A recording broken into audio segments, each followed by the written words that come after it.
Hi, my name is Hi, my name is Fiorella, and I want to thank John for having me in The Beauty Within, and this is my story. Um, I did not grow up in a home that was um, the best when I was young. I grew up around a lot of yelling and cursing and abuse, physically, mentally, and it was a lot.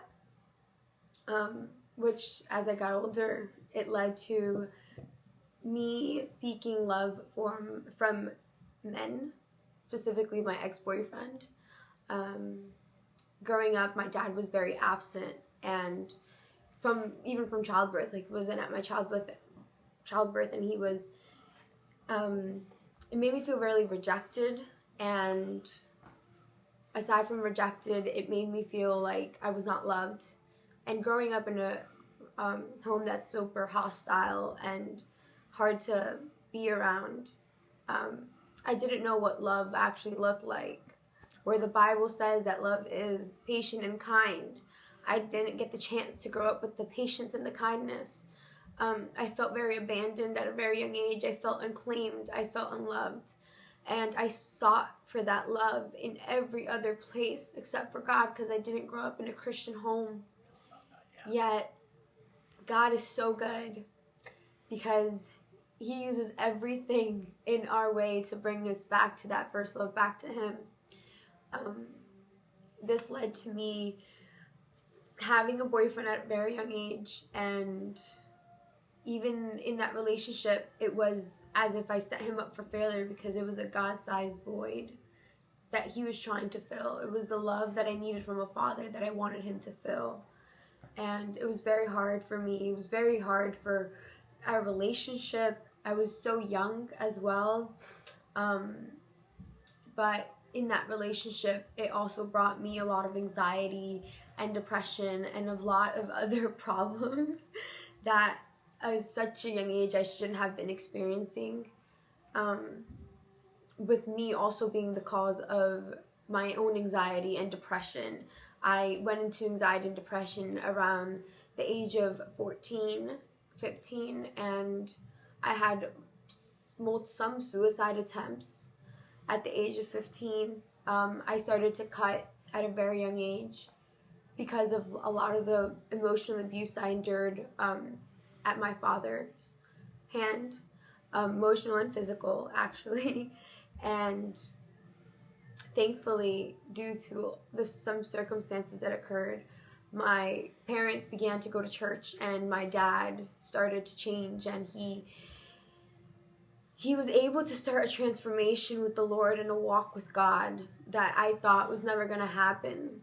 I'm very thankful with God for what He's doing in my life and what He's done in my own father's life. And for a while, I thought it was just a lie. I thought that he was going to go back to his old ways, and it really affected me because even though I thought that it wasn't affecting me, I became so hard. My heart became so hardened by everything I endured, all the pain that I encountered from such a young age. I idolized my relationship with my ex, and I put him on a pedestal, and all idols eventually come down. And me and him ended up breaking up. But when we broke up, we were not just breaking up. We had plans of marriage, and I was also pregnant, and it was very hard for me to let go. And when that happened to me, it was like the end of my life. In my eyes, it was the end of my life. I had nothing to live for anymore. I felt like I had lost everything. I wanted to be loved so badly, and I sought for that love in every place. Prior to that, me and him had broken up, and it took me into a lot of alcohol and drinking pills and partying and just talking to one guy and to another. and entertaining, pretty much entertaining men, because there's a beauty that God gave me, and he gives all women this beautiful beauty because he sees us as his daughter. And I just entertained these men in order to seek some type of attention, which was very bad. And I felt empty. Every time I would get home from the club, I would feel even worse than when I would step out to go out to the club. I would get home around 3 or 4 a.m. and then I would drink alcohol just to try to numb the pain, because there was so much pain that I had endured that I just wanted it to be numb. And eventually, one bottle after another and one pill after another and all these things, I pretty much didn't even know what was real life and what was not, because I lived in this fictitious lifestyle, and it took me down the wrong path. And thankfully,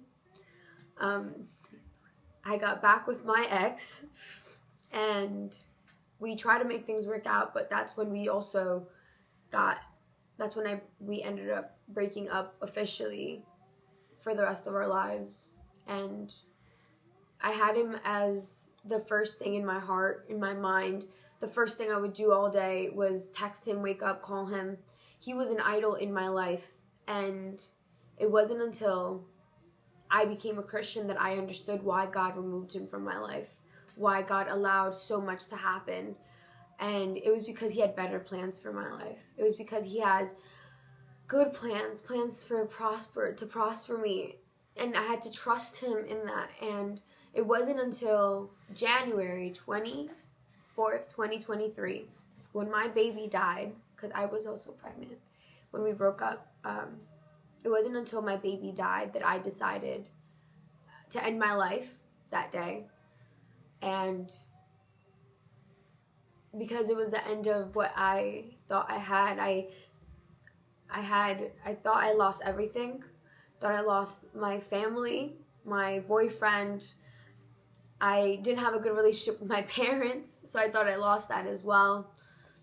I lost a lot of friends. I lost everything. I felt so alone, and I just wanted to end. And it wasn't until that day that I was able to truly start my life with the Lord, because I surrendered my life. I died to my life that day. It wasn't a physical death, although I did attempt to physically kill myself. God had other plans for my life.